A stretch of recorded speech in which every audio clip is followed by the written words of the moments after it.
So welcome to this week's Origins Colloquium. It's a great pleasure to welcome Mario Floch to give the talk this week. Mario received his PhD from MPIA in Heidelberg in 2011. He was then at a CEA in France, part of the COAST team. Maybe we can hear about what that was a little bit later, from 2012 to 2015.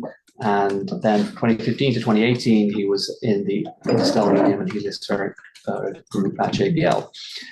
Since June 2018, he has been an independent group leader back at MPIA in Heidelberg, and it's the UFOS group.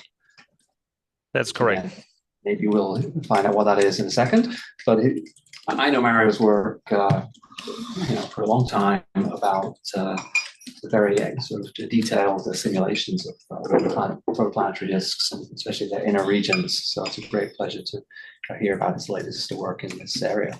Welcome, Mario. Thank you. Yeah, thank you for the introduction. Welcome, everyone. So I'm very happy to present you today some new results, what we are working on at the MPA.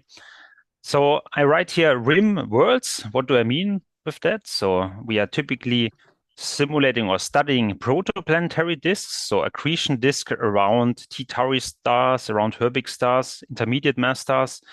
And we want to understand how planets form, and especially planets at the innermost regions of protoplanetary disks are of special interest for us. So when you search for RimWorld, you might see this. So it has nothing to do with this video game. You might also think of the outer rim in the Star Wars universe. But we are getting now closer because it's actually the inner rim. So the inner dust rim, where dust silicate sublimates, prevent a very important ingredient or situation for these planet formation models. And this is what I will also go into later in this talk. Okay, let's make a step back. So for the introduction, that we are all on the same page. So we are interested, or we are studying protoplanetary disks. These are accretion disks which are formed during the collapse, during the formation of a star.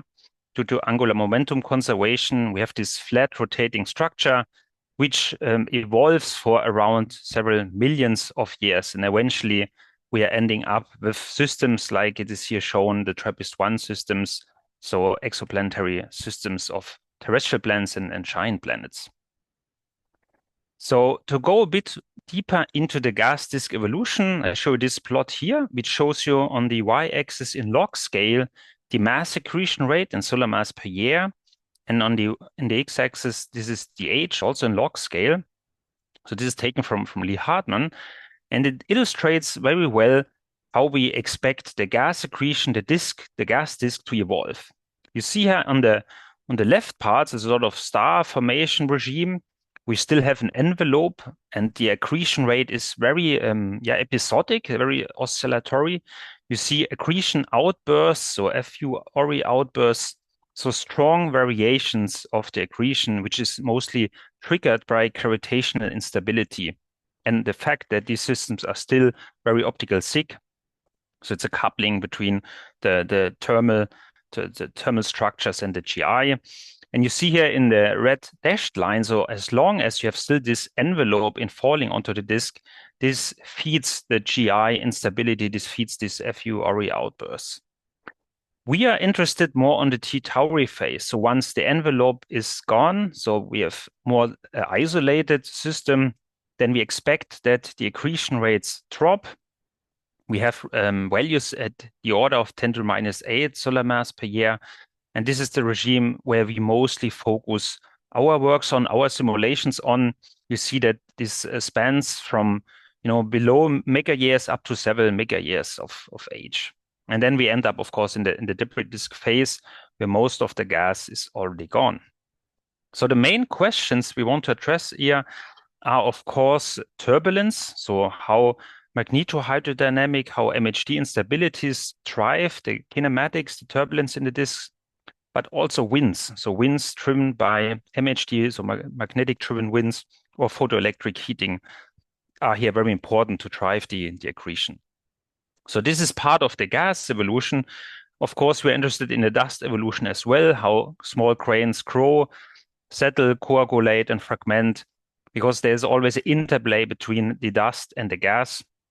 For example, the gas turbulence can affect, of course, the dust growth, and vice versa. The dust can provide the conditions, for example, for the MHD, the ionization fraction, which then allow for secondary instabilities. Okay, so I jump right into this sketch here, which is based on our recent book chapter. This is Protostars and Planets 7. So a book, and we have here together with Chora Lesure and many other authors, we built sort of a compiled state of sort of dynamical state of protoplanetary disks. So this sketch should represent sort of Z over R and log R, so it's sort of aspect or aspect free, scale free distance. You have on the inner parts, you have the magnetorotational instability. When I say inner parts, of course, this depends on the solar luminosity. So for an M dwarf or a T Tauri star, this regime is very, very close to the central object. So until you could even reach the truncation radius of the disk itself. For an Herbig type star, for example, this regime is in the order of 0.5 AU. And then for an T Tauri, that can be 0.1 AU, and then for an M dwarf, even further inward. So basically, this is confined by the temperature, so which sort of at a certain threshold temperature of around 900,000 Kelvin provides the ionization for the MRI to operate, leading to a very high turbulence, high turbulent disk, and also leading to an efficient accretion process. Then if you go outward, we enter this, what we call often dead zone regime, so low ionization, the turbulence drops, the accretion rate drops, and here we enter usually hydrodynamical turbulence. So I mark here the VSI, so the vertical shear instability. That is one candidate which might drive for the dynamics in this sort of bulk motion or bulk regime. For T Tauri star, this could be, for example, between 1 AU and 20 AU easily. And then for the outermost parts, there we expect again the MRI to operate, but this is again under current investigations because many parameters play here a role, especially the dust fraction, the number density of small grains which provide the surface area are very, very important to determine the ionization conditions and to determine if the MRI operates. So also for this, the FUV, so the far UV cosmic ray ionizations are also very important because they can change the ionization state or influence the state here as well. And then finally, coming also to the magnetic-driven wind. So we currently believe that there is always a magnetic-driven wind if there is a field, and depending on the field strength, this directly influences the magnetic-driven wind itself, especially the regime where you have the plasma beta unity. So you have at some point a regime which is magnetic dominated. So and where this height or where this wind base is finally determines then the strength of the wind. And this is always in interplay with a photoelectric heated wind because of depending on the UV flux, you get also a strongly heated regime, and you have also this pressure support then in this upper layers of the disk. Okay, so one thing I often also want to show because you know I get often this question: can you put here certain scales in? So let me try to explain you a bit this log R and Z over R. So when you typically look in a paper and you see a plot like that, I would not trust it for disks because you see it's a linear scale on X and Y, so the Z, because you only see a certain fraction of the disk. In this case, you see mostly the outer disk, but you're not seeing what is happening in the inner part. So therefore, what you do is you put it in log R and in Z over R. So, and then you have sort of, you can view all the scales of the system, sort of at one plot. We can looking at the innermost regimes here. So the very hot regimes, but we can also see the outer, the colder regimes, the large scale structures as well. And this is sort of then the typical sort of plots which I use to explain most of the physics of the systems.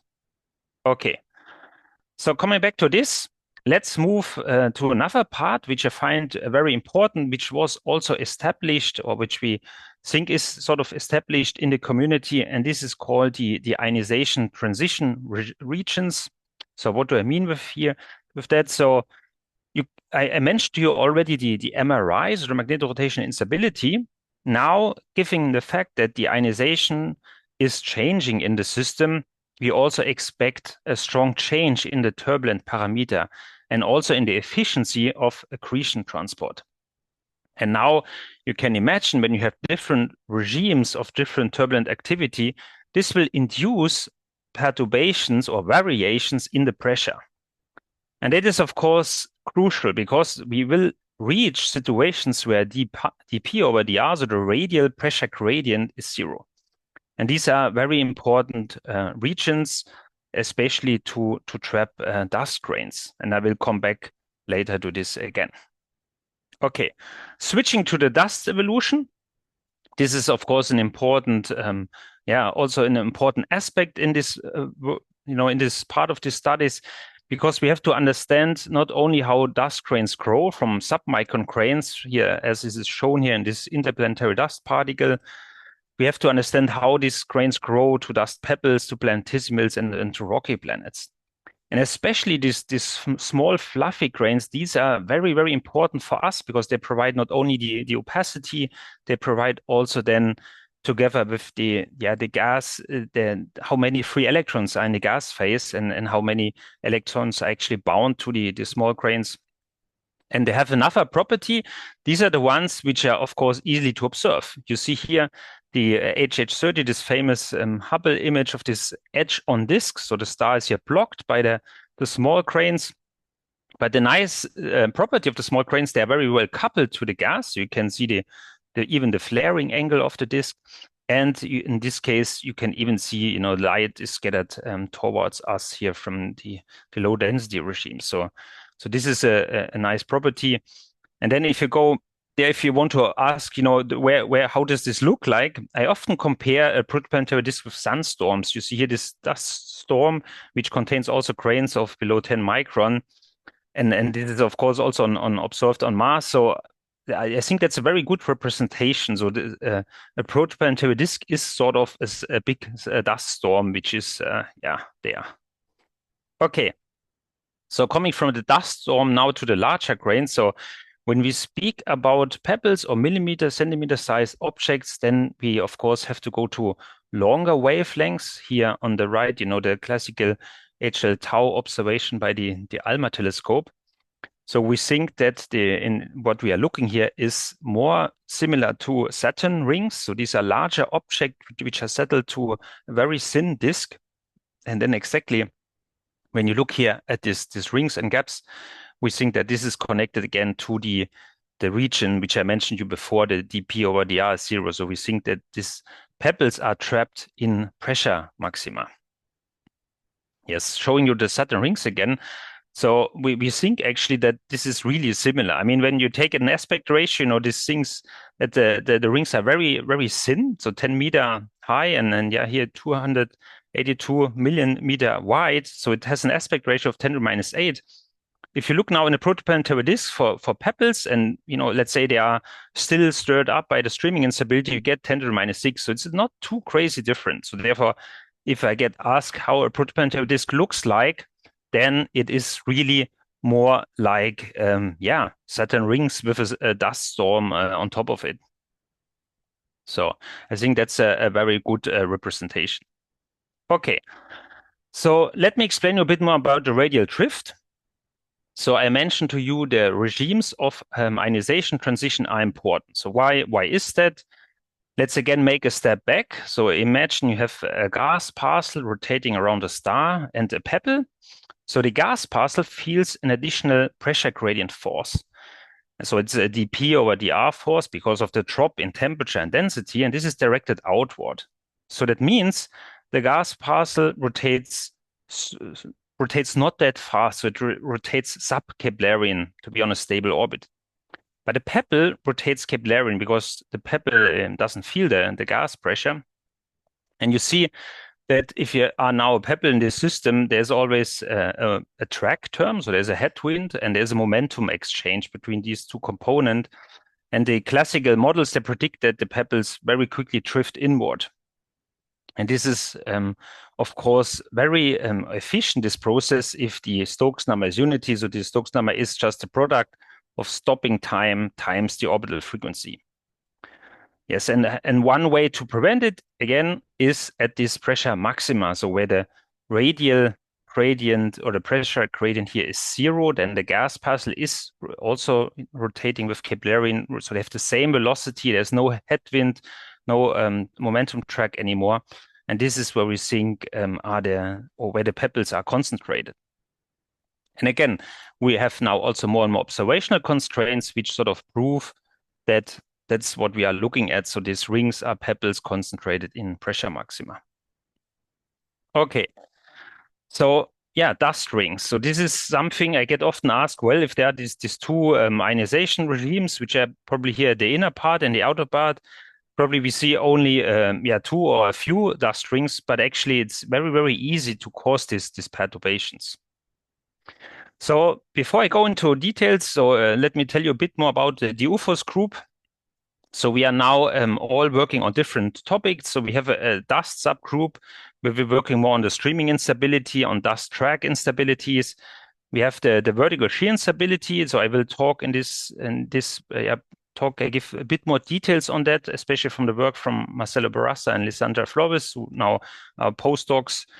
And I will also present some results from Michael Cecil, who is in the radiative transfer fraction, where we study more radiative hydrodynamical simulations.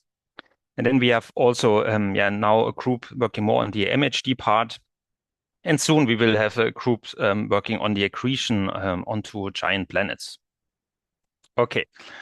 So here is the group. I just wanted to show that because we have always this, every summer we have this soccer event, and yeah, I think it's also important, to sort of have a team building every year. So I can only recommend it.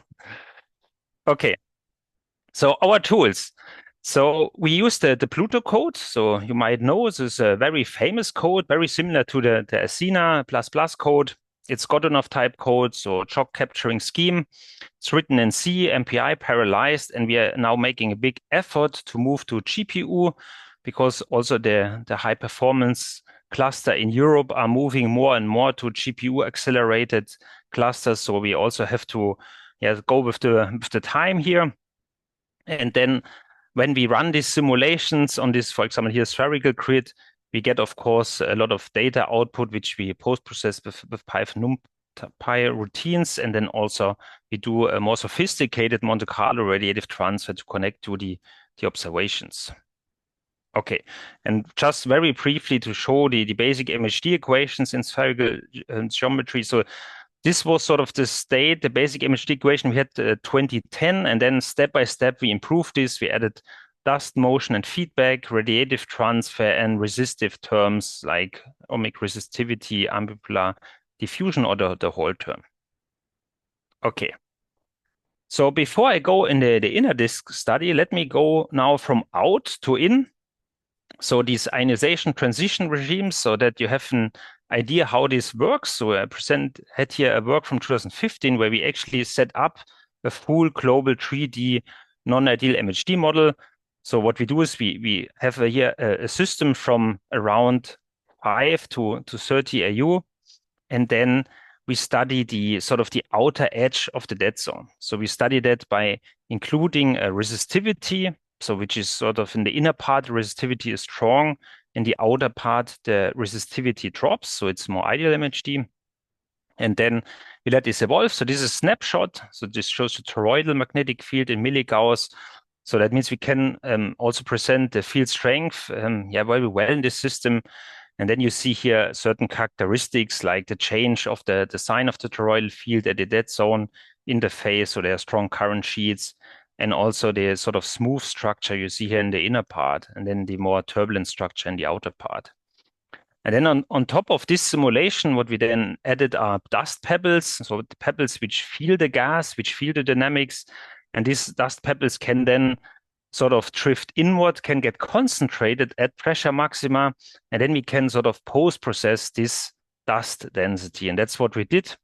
So here in another work by Jan-Philipp Ruge, which took directly the simulation output of the dust of the millimeter grains, and then created here this synthetic observation. So by first producing with a Monte Carlo code the sort of intensity, and then using the ALMA, the CASA simulator, to produce a realistic observation.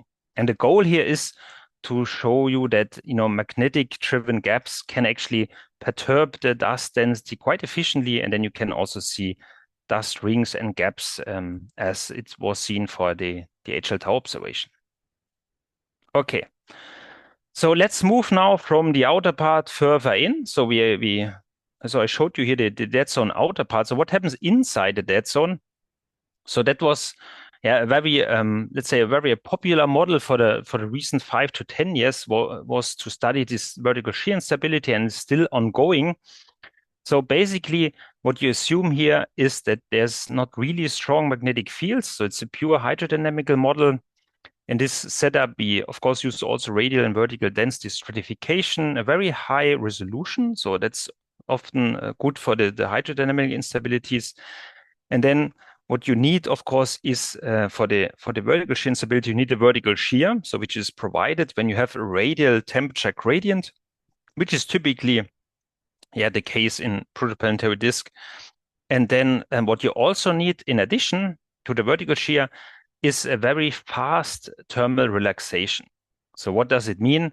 It means that you have to have a situation where the disk is intermediate, so not too optical thick and not too optical thin. So just for comparison, in the inner part at 1 AU, we think that disks are optical thick, so the diffusion time is long. In the very outer part at 100 AU, we think that disks are optical thin. But sort of in the intermediate regime, so between 5 and 20 AU, we think that the disks are so in between, and that means they can very efficiently radiate away the heating they generate. And that's exactly the conditions the VSI works most efficiently. So I show you this movie here. This is a line integral convolution. I hope the movie is visible over Zoom. So it shows you this large scale flows in the disk. So we are looking here at the midplane. Here you see the atmosphere. So the whole disk is shaking upward and downward. And this is very characteristic for this vertical shear instability.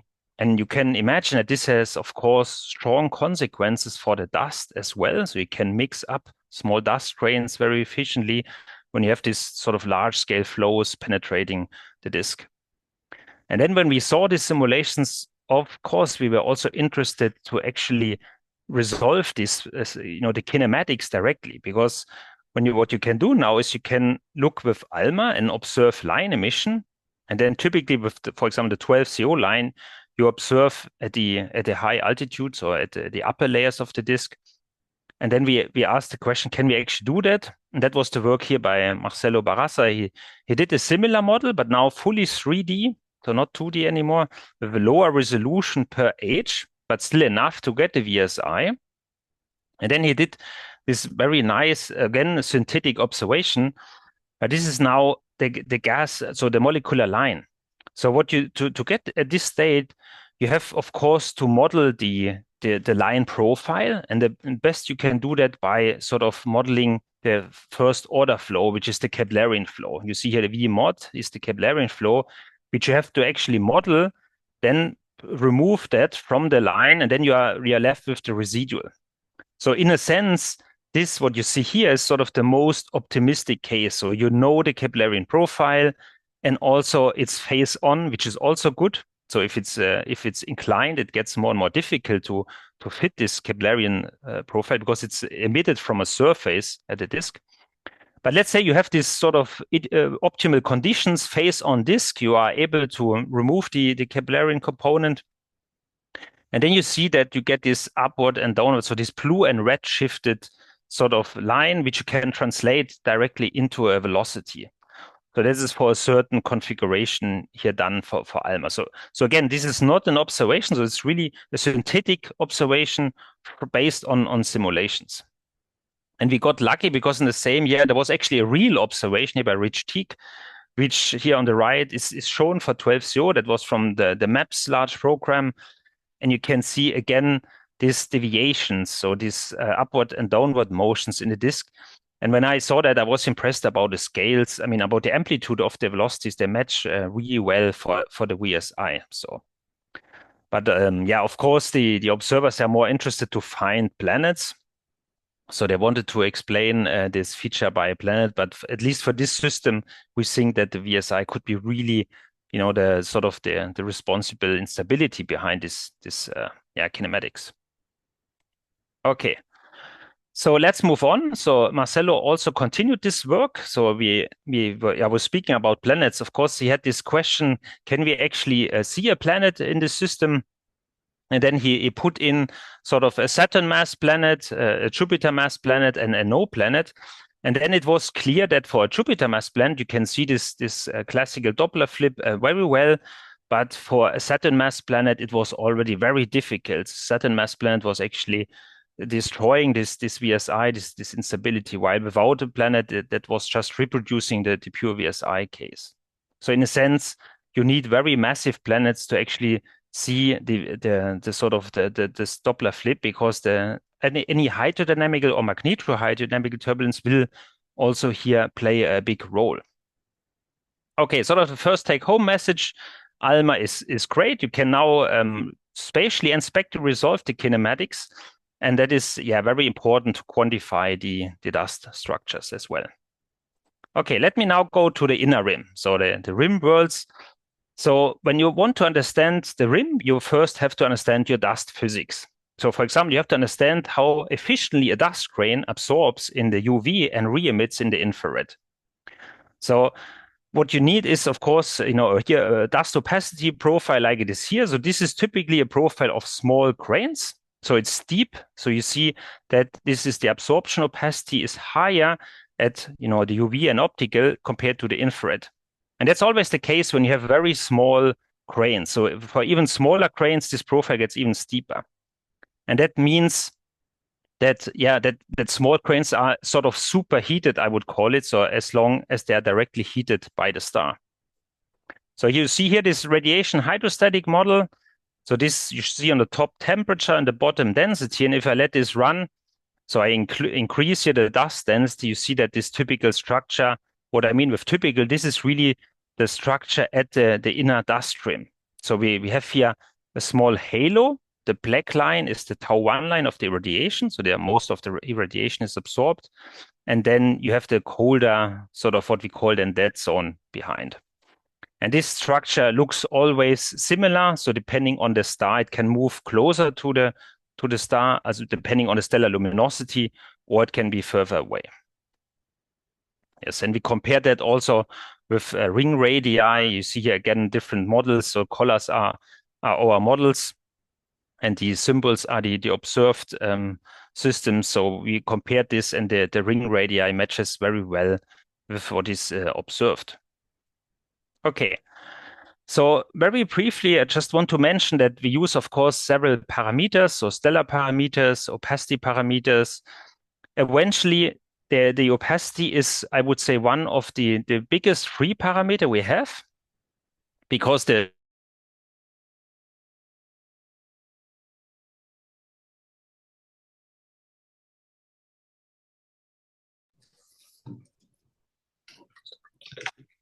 might be our internet.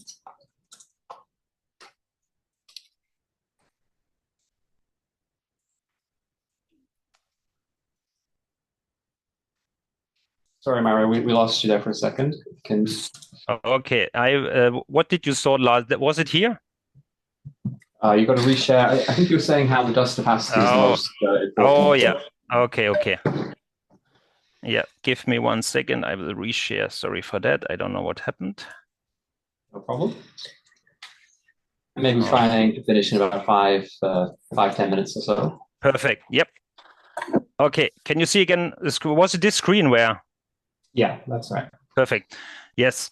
So yeah, what I wanted to say here is that the dust opacity is sort of what I would say is the least constrained parameter. So because the other parameters like the star is well constrained, we have also good constraint about what the alpha is from 3D models. And we typically know mass accretion rate, which you also take from observations like here from Carlo Manara. So, and then if you build this up, then you get a structure like here. So this is our for example, our own solar system, what we believe it was the structure.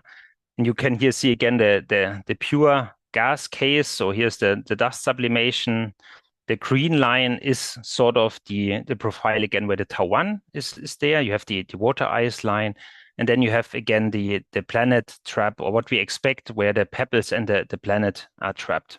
And this is exactly what I was showing at the beginning. So we think that this is a really very strong trap, not only for dust pebbles to concentrate and form planets, but also for small planets like Earth or sub-Earth mass will be trapped very efficiently here. And then what we did is we compared this work with the Kepler data. So Hayes Mulder's sort of isolated from multi-planetary system the innermost planet, and then he found that this fits very well. And of course, we are now looking forward for the Plato mission to see if for more luminous stars this system or this law holds. So that would be very interesting. It also fits well for the TRAPPIST 1b, so the innermost planet of the TRAPPIST system. Okay, yeah, I find this funny, when people ask me about this planet, they ask me, well, why we don't have this Vulcan planet? It was actually postulated in 1846, that inside Mercury we have another planet here called Vulcan. Well, what I can say is that many other planetary systems have their own Vulcan planet, so which I find very interesting. So that which closes this loop here. Okay. And only in the last few minutes, I will just very briefly show you the work from Michael Cecil. So basically, it's a very similar model what Michael did, but now he runs that fully radiation hydrodynamical. So he wanted to study the stability of this rim, of this inner rim. And what he sees is, if he lets it run, that actually the heat is trapped in the inner part and then produces bursts. So you get outbursts. So the heat is here trapped. The black line is the line of the MRI transition. And then you see that this is sort of ongoing because it needs actually time to deplete the surface density of the inner disk. And then you enter a sort of quiescent phase, which lasts for thousands of years until this process repeats again. So the outer disk would now fill up the inner disk again, and then you would see another burst, and then have subcycles, and then be again in the quiescent phase. So this is shown here in this plot. You see here time over the surface density. The white line is a pressure maximum here. Dust grains could get trapped again. And you see you have this burst, and there's a quiescent phase, and then there's another burst, and then there's another quiescent phase. Yeah, and you see this white lines here. So that means for a short time, pebbles can get also concentrated outward. But then because of the sort of viscous processes in the dead zone, these are diffused away, and then pebbles would drift inward again.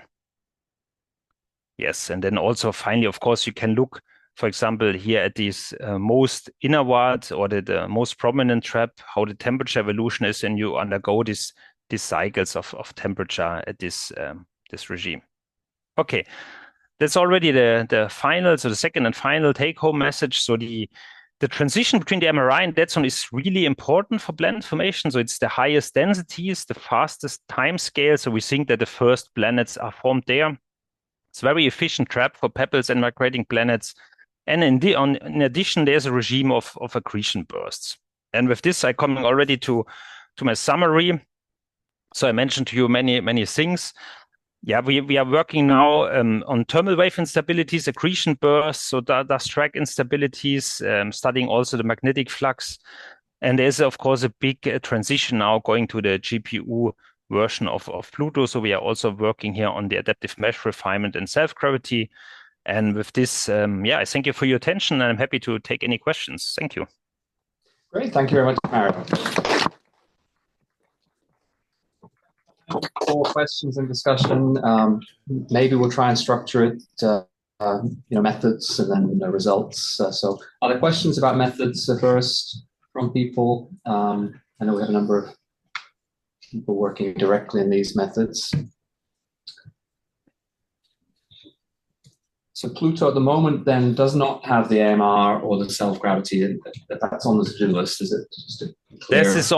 That is correct. So there was support for Jumbo, so the Jumbo library, which were sort of providing some adaptive mesh refinement capabilities. But this is now, not supported anymore in the new version. So we will completely rewrite the adaptive mesh refinement from scratch for GPU. So it's a bit of tricky, because for those who worked on GPU development, you have to be really careful what you put in the memory of the GPU, so the video memory. And you have to not only align it well in memory, you should avoid any communication or often communication between the CPU and the GPU. And so you have to be aware to certain things. But we think we will finish that in the next 1 or 2 years. Yeah. Great. And then can you comment a little bit on the global 3D simulations that you think are good enough to resolve the dead zone inner boundary? What kind of resolution are we talking about is needed in these inner zones? And yes, how far out do you go, and how long do you run, and how expensive is it?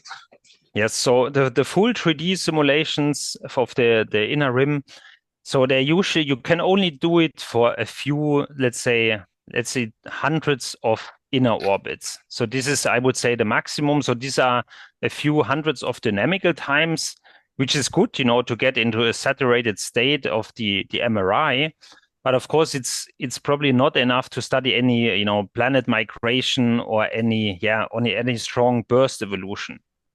So, speaking of that, you have, of course, to do some tricks. So speaking about the methods, I can go back to this plot with the temperature. So an issue to resolve is actually this transition, this strong opacity transition, which happens at the dust sublimation. And here you have, of course, to do some tricks, because you cannot fully resolve that by grid cells.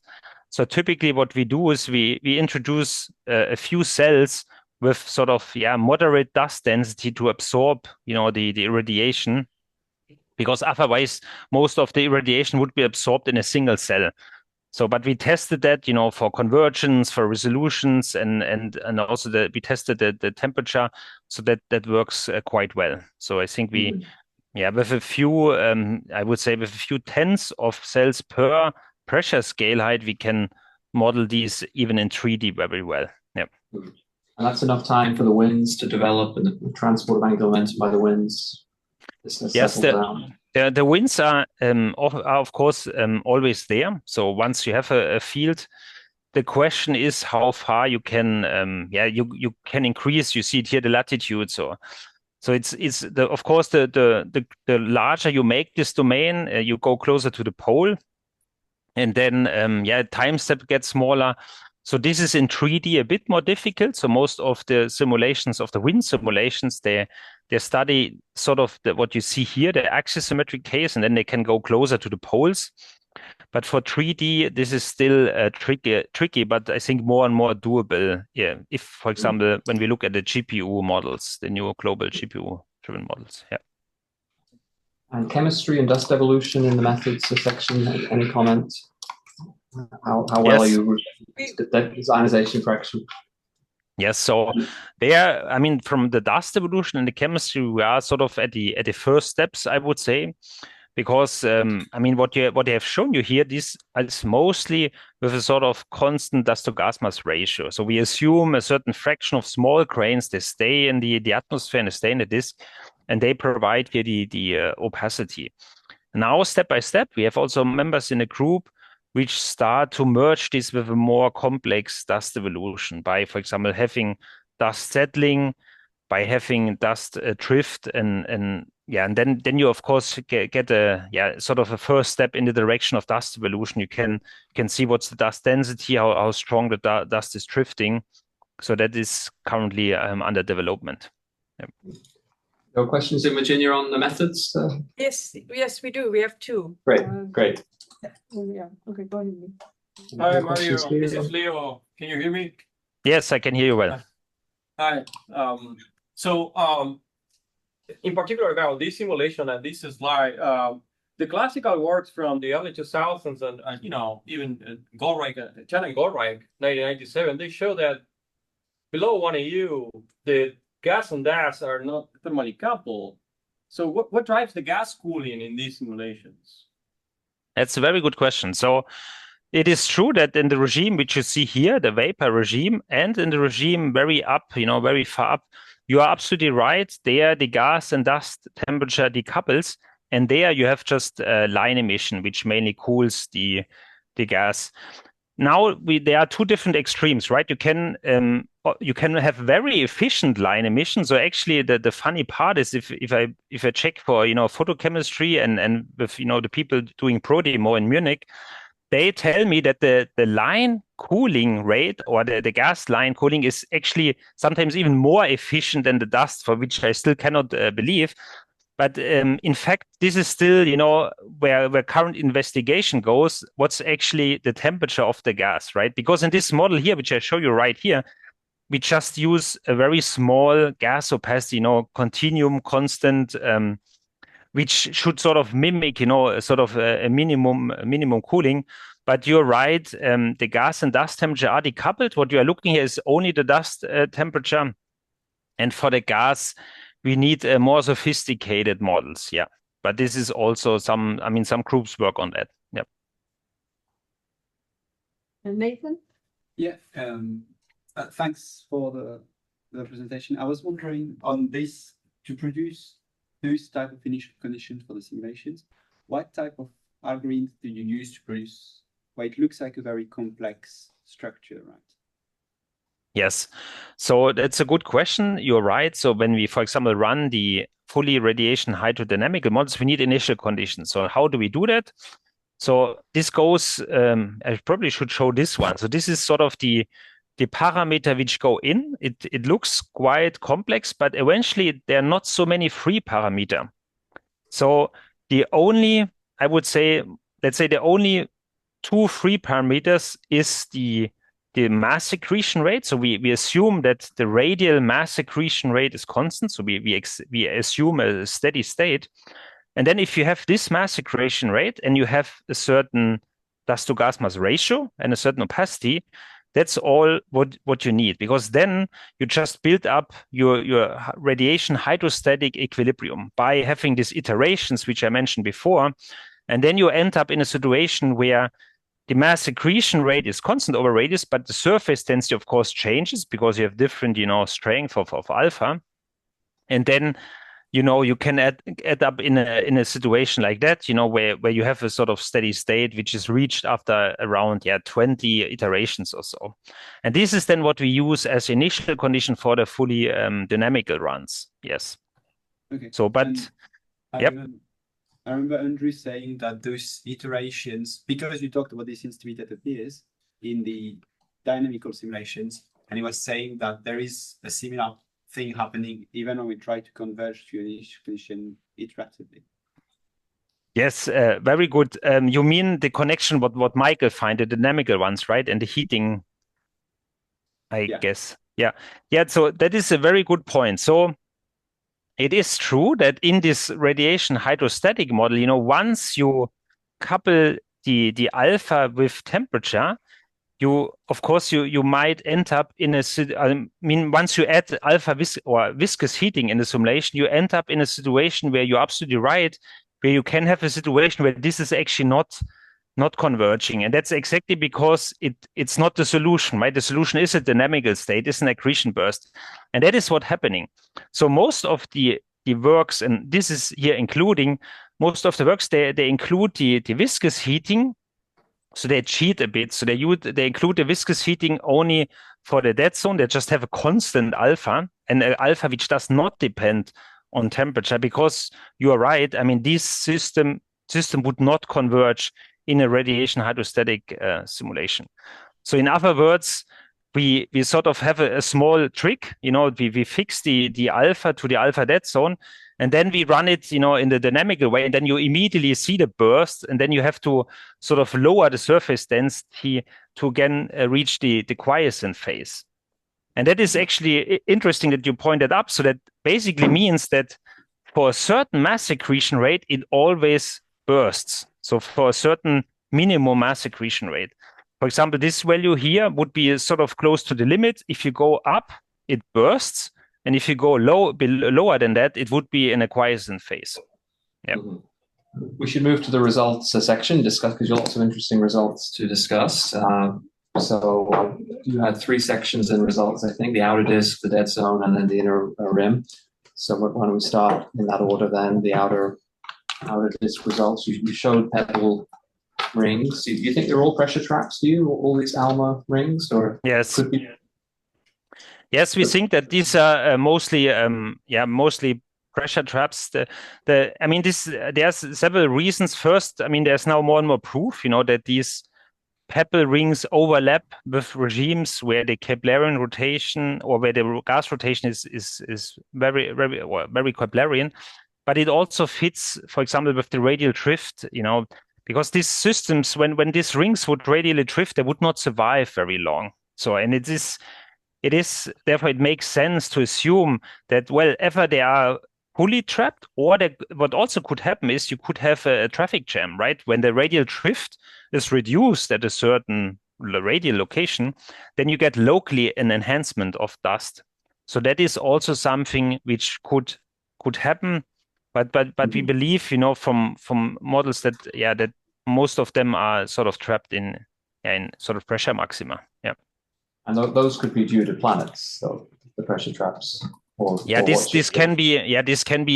I mean, this is very difficult, to say what is the origin. It could be planets, could be MHD effects, could be hydrodynamic effects. It can be snow lines. It can be sintering of dust grains. So there's a huge list of what can cause this. So what we are focusing on are more the MHD driven gap and ring structures. And I mean, probably, there's also a bit of an observational bias, right? We observe the most brightest system, which are the most massive ones. So there is probably a good chance that planets are causing this, right? Because these are the most massive systems, but we think this doesn't apply to all of the system. Yeah, I thought snowline pressure traps or outer dead zone pressure traps weren't that strong to do much trapping. They can be very strong. I mean, that's what we found in the MHD model here. So this is this produces also a pressure trap, and this pressure trap was actually very efficient, especially for millimeter-sized grains. So you can see that the magnetic field here in the gap is quite strong, and then you get the sort of the first outer ring. And this ring is very stable. So this is produced purely by the MHD and the MRI transition between the MRI in the gap actually and the sort of weaker MHD effects in the pressure maximum. Yeah. So. And why is it so stable? Why does it form such stable rings? Yes. So this is. So I have it in the paper. I haven't shown it here, but it's sort of a feedback between the Rossby wave instability, who wants to sort of shrink the pressure maximum or the surface density peak, and the MRI, who wants to build up. So you have two processes. You have the MRI building up the sort of bump, and the Rossby wave instability, who's sort of decreasing, and these two sort of act at the same time and sort of keeping it more or less stable. So that is what we found in this work. Any other questions on the outer disk work? No. Okay. Another, yeah, we do. All right, but this is not particular about this result, but on the comparison for the kinematics with the BSI simulations. Yes. So when you're looking into the kinematics here, the 12CO, presumably you're looking into 1 or 2 scale height from the midplane, or even about That's correct. that. Yep. So how can you isolate the BSI at that scale from any other physical process? Because this is the most dynamically unstable region of the disk above the dead zone. Yes, that's a very good point. So I totally agree. So the surface height is high, and the thing is, we don't 100% know where it is, right? There are some ideas where we can actually fit the emission height to around 3, 4, 5 scale heights above the midplane. And you're right that if you assume let's say, a magnetic field, and a moderate magnetization, you would actually not expect the VSI, as you say. So because they are very dynamical, and especially when you have MHD, you would actually expect, more like, more like a wind structure.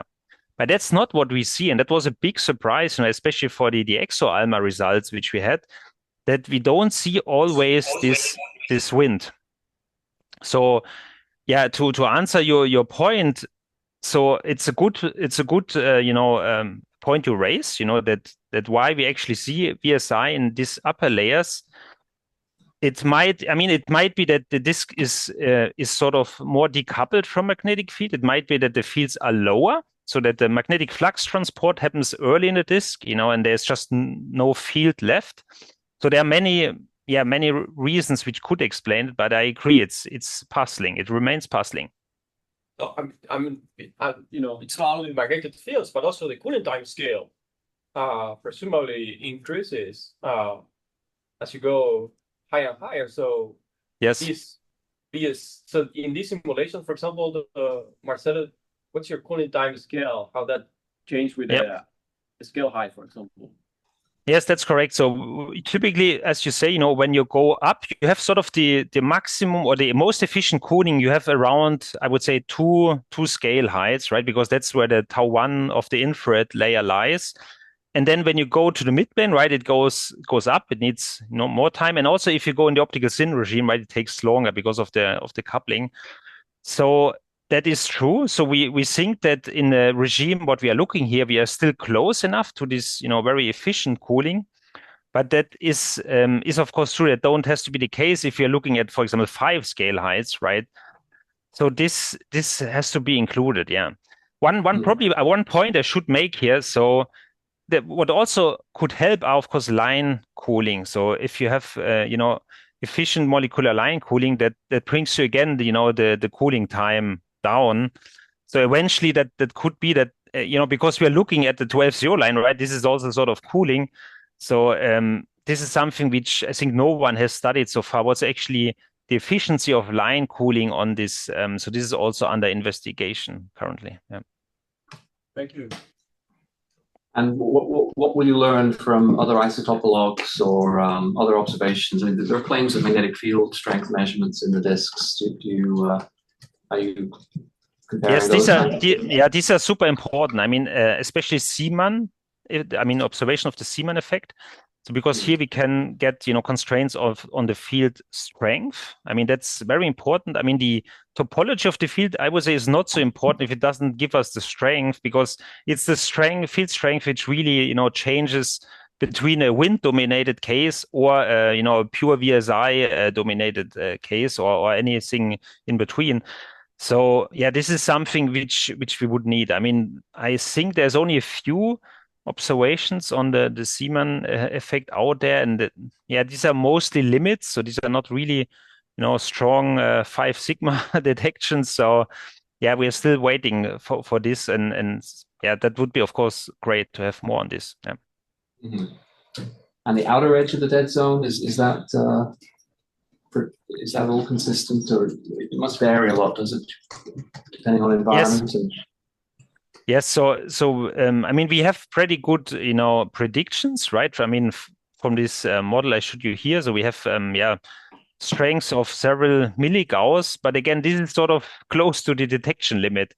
So unfortunately, they cannot, give a definite answer if they see such field strengths. So it's very close to the detection limit. So yeah, I think that is something which hopefully can be answered in the next few years. Yeah. And you mentioned an alpha viscosity in this dead zone region of about 10 to the minus 3, I thought I saw.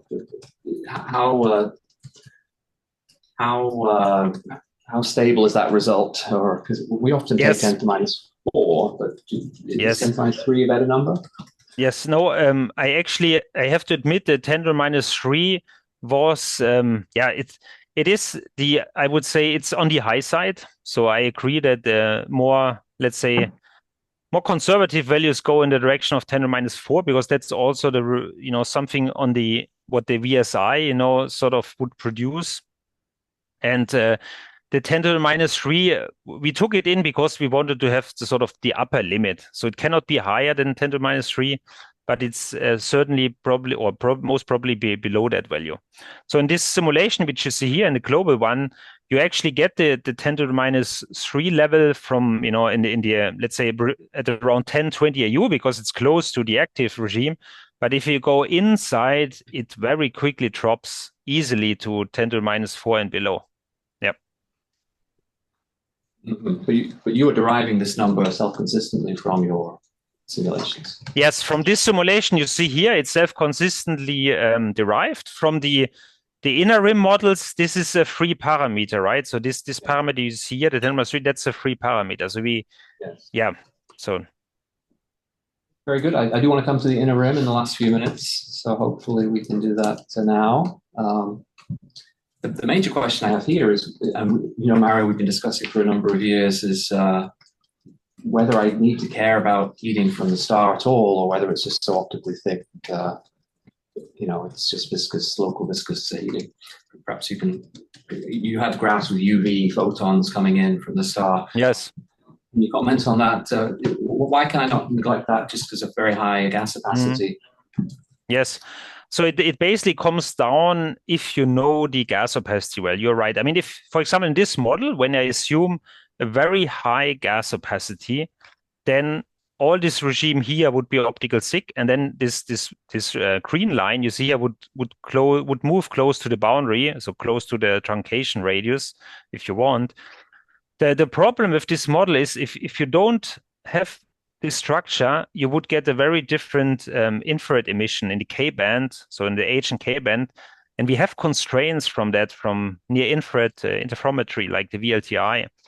So I think that having this very optical thick inner part, a very very high gas opacity, I think that's not what we observe. So that would be my argument here. So I think we have to get the sort of the sublimation radius, or the sort of the inner dust rim, we have to get it to a certain radius for certain stars, which is observed. Yeah. So therefore, I would argue you really need this structure. Yeah. Otherwise, it would not be consistent. Yeah, with observations. Yeah. Right. Well, it'll depend on the accretion rate, I guess. Yeah. Any questions at Virginia there on inner rim stuff or anything really? Please.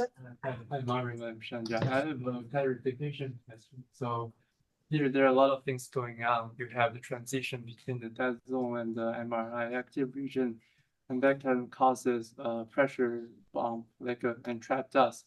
And you also have the sublimation front. Then at the sublimation front, opacity change drastically. So you also create another pressure change. Do you know which one dominates, or they are just located at the same place? So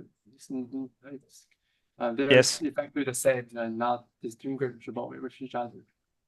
Yes, that's a good question. So you see, initially I had a very similar thinking. I mean, exactly what you mentioned, because what I thought, is that the MRI activity regime, right, falls on top of this dust sublimation, right? That was my initial thought. But actually what we found is that the alpha, so the turbulent alpha or the MRI, can operate in a regime where you still have dust. So it's called the thermoionic emission. So the dust can provide free electron in the gas phase. And that means that, along the dust sublimation, you actually don't see a pressure bump there. So if there's a pressure bump, it's really minimal. So you get a very strong pressure bump in a regime, slightly beyond, at 900 Kelvin, because of the switch off of the MRI, right? You pile up then mass in the dead zone, and then you get a very strong, pressure maximum. But we didn't saw a strong one right at the dust sublimation. Yeah. So this is, there's a small one, but we are thinking it's too small to be, to have a sort of significant impact. Yeah. Mm-hmm. We have time for one or two last quick questions, if there are more in Virginia.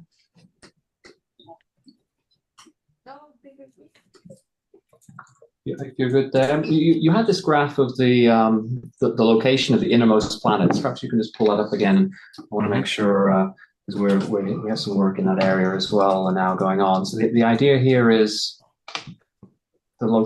the innermost planet is at a location that is well, your dust trap is just beyond the sublimation zone, is it? Yes. So and it's equivalent to a temperature at around 900 Kelvin, did you say? Or? That's correct. Yes.